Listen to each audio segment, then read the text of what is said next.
Now we get to hopefully the exciting bit of your paper.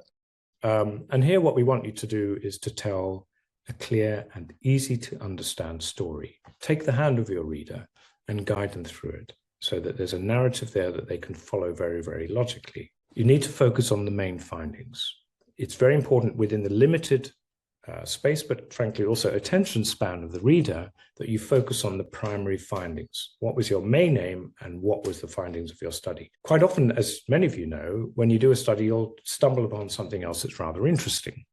That's fine, but make sure that things like that are, at least the findings are put in supplementary materials if the data is second. The findings from the study need to be those described in the methods section. That seems a bit of a silly thing to say, but you'd be surprised how many times we will either in the results section or in the discussion section suddenly encounter some data or the conclusion which we're completely unprepared for because there was no mention of this particular analysis at any earlier stage. So make sure when you check your material, your results section, that you've presented data that you said you were going to collect for the reasons that you stated in the introduction. It seems obvious, but quite often that doesn't happen. And that irritates reviewers, and quite rightly so. Highlight findings that differ from findings in previous publications, if you feel that is the case.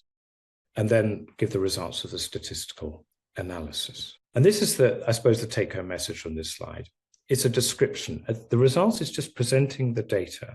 You avoid the temptation to start commenting on it in the results section, how interesting this was or how surprising that was. That's for your discussion section.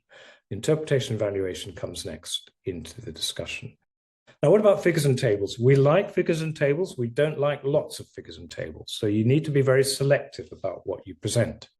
They can be extremely helpful in presenting results, but please try and remember that what we don't need is to be told the same thing twice, once in the text and again in the tables.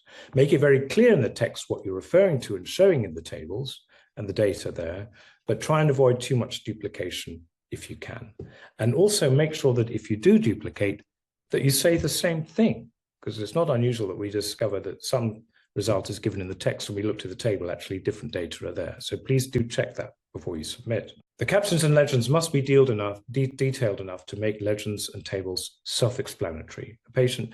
Somebody reading your paper should be able to look at the table and understand from that what exactly is going on without having to fish through the text to try and understand the table. And as I said, try and avoid unnecessary duplication. So what about our paragraphs then for the results section? So we have 4 here. The first one is demographics, prospective study. So what did you find? Your patients who were randomized to your study, who were they? And we have this classic comparison in the intervention arm, the control arm. Did the randomization work? In general, we believe it will, but it can be helpful to summarize that. In the results section, again, this is where the data is presented. Facts and figures, please. No editorializing or commenting or speculating at this stage. The presentation, as I said, tables and illustrations, we've been through that. And if you have correlations, just make sure that you're very clear about what they are. What was the independent variable? What was the dependent variable? What were the effect size of the variables that you saw? So if you had an outcome that's dependent on intervention, how big was that effect size? Make that very clear. Comparison to a gold standard where possible. If we already have a gold standard for perhaps a surgical diagnosis of a condition and you've used a marker, make it very clear how it compares with the gold standard for that diagnosis. And then talk about the statistical significance, the statement of strength of evidence. At this stage, not of the clinical importance. That's for your discussion. Okay, so I hope that is very clear on those 4.